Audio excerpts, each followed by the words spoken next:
In a little cafe in Uzbekistan, 3,000 miles from China, a cook grabs a rope of dough and snaps it. 2 strands, 4, 8, 16, until it's a curtain of noodles, and he drops it in the pot. Ask him, and he'll tell you this dish is his grandfather's, Central Asian to the bone. He's wrong. And how he came to be wrong is one of the saddest things a bowl of food has ever hidden. Now, go back 150 years to the mountains at the western edge of China in the worst winter anyone alive could remember. Imagine everything you love is behind you, and it's burning. Your town, your temple, the graves of your mother and father. Soldiers are hunting your people out of existence, and you can carry almost nothing over those peaks. So, what do you take? These families took the one thing no soldier could pull out of their hands, and it's still feeding half the world today in 2 countries that have no idea they're eating the very same bowl. Let me tell you this story.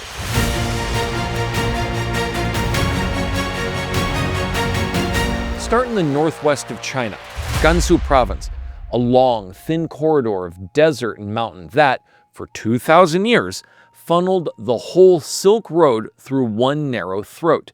Everything moving between China and the rest of the world had to squeeze through here. Traders, armies, faiths, and the city at the heart of it sits on a bend of the muddy yellow river, Lanzhou.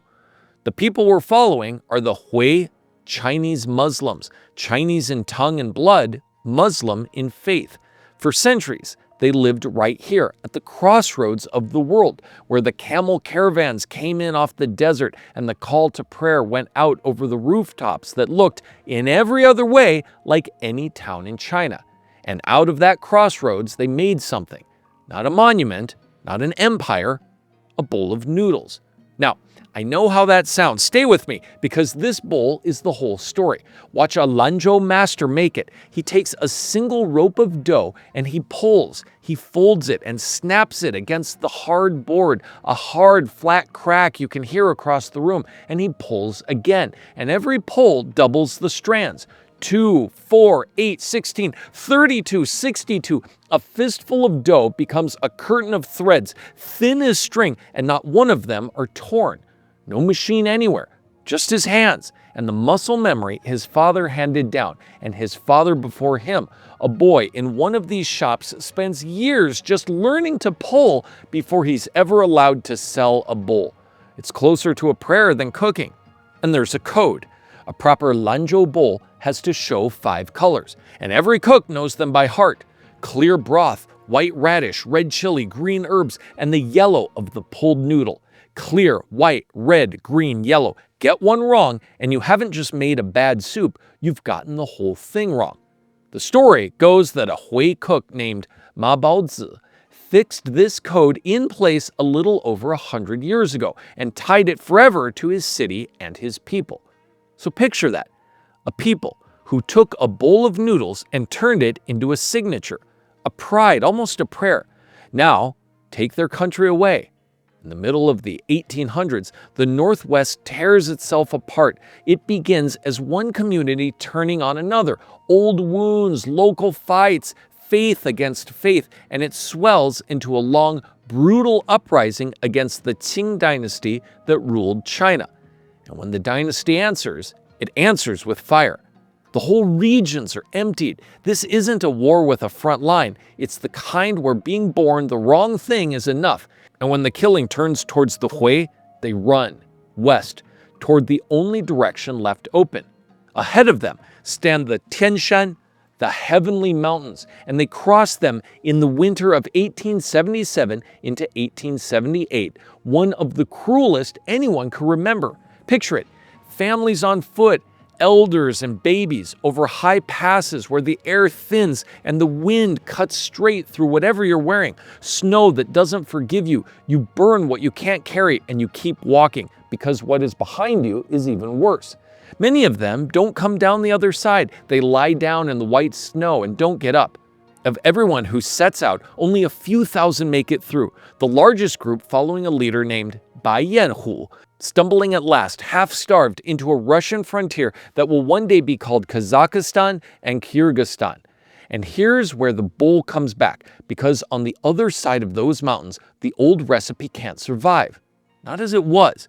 There are no rice paddies here, no southern markets, none of the things a Lanzhou bowl was built on.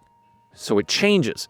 The clear broth turns into a red stew of tomato and pepper. The white radish becomes potato, and whatever roots the ground could give up.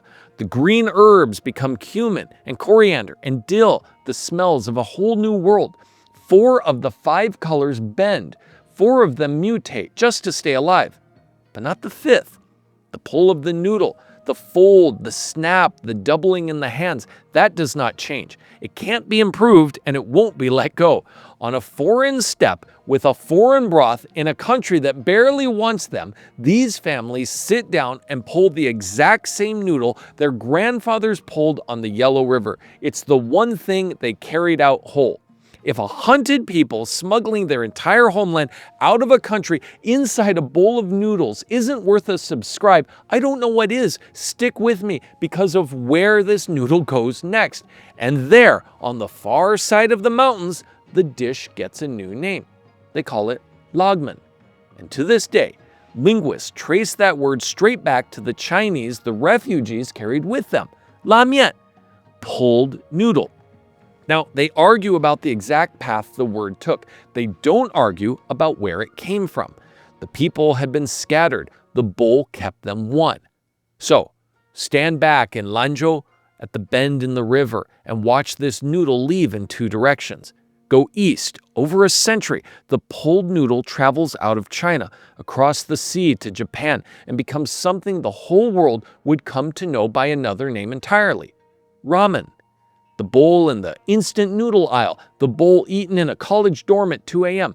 Now go west with the refugees over the heavenly mountains, and the same noodle becomes Lagman, the soul food of the steppe. 2 dishes, 2 continents that look nothing alike, that share no broth and no spice. And yet, the pulled strand at the center of both of them never changed.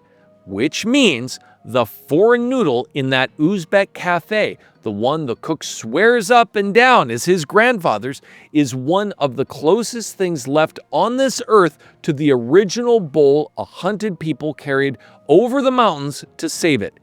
He's not wrong to love it. He's just never been told whose hands made it first.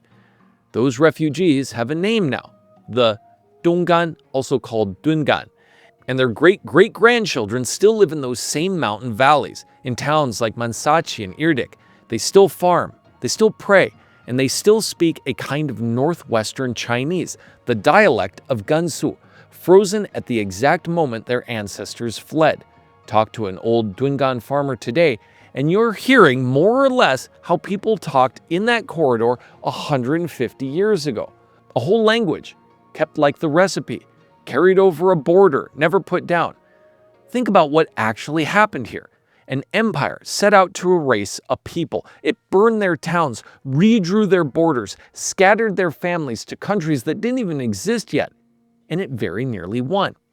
And the thing that outlived the empire, outlived the soldiers, outlived the fire, outlived even the memory of why they had to run, was the way a pair of hands folds a piece of dough. We think a homeland is a place, a border, a flag, a patch of ground somebody can take from you. But every border in this story got moved, and the people got scattered to countries that hadn't even been invented yet. The only thing that crossed every mountain unbroken was a way of folding dough. Maybe that's what a homeland really is. Not the land under your feet, but the thing your hands still remember how to make long after the land is gone. If you know someone whose family carried something across an ocean or a border, a recipe, a language, a song they still sing, share this with them. They already know what this bowl means. Stay in China with me for one more. A lonely scholar is visited at night by 2 women, one a fox spirit, one a ghost, and both of them love him. Click the thumbnail on the screen right now to watch it, and I'll see you in the next story.